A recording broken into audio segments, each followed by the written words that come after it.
Посланник Аллаха, саллиллаху алейхи вассалям, говорит нам: не станет употреблять одурманивающего никто из людей, уверовавших в Аллаха, будучи абсолютно убежденными в своей вере, будучи истинно верующими, никто этого не совершит, говорит нам посланник Аллаха. Вера покидает человека, подобно одежде, которую он снимает с себя. Также и вера покидает тебя в момент совершения этих мерзостей, воровства и прелюбодеяния. Умер ты в опьянении, умер без веры, умер, совершая прелюбодеяние, неважно, на пути к нему или совершая эту мерзость.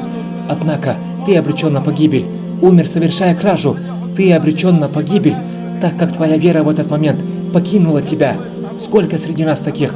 Скольких мы хороним, умерших на грехе, уехали на харам, вернулись мертвыми. И все свидетельствуют, каким хорошим братом он был. Нет, валлахи, не может быть хорошим братом прелюбодей. А тот, кто умер с алкоголем в крови, разве он может быть хорошим братом? Они умерли без веры, без имана. И в этом назидание для нас. Не будьте же нечестивцами, не обольщайся своим здоровьем. Ведь твое тело – это огромная галактика, которой управляет лишь Аллах.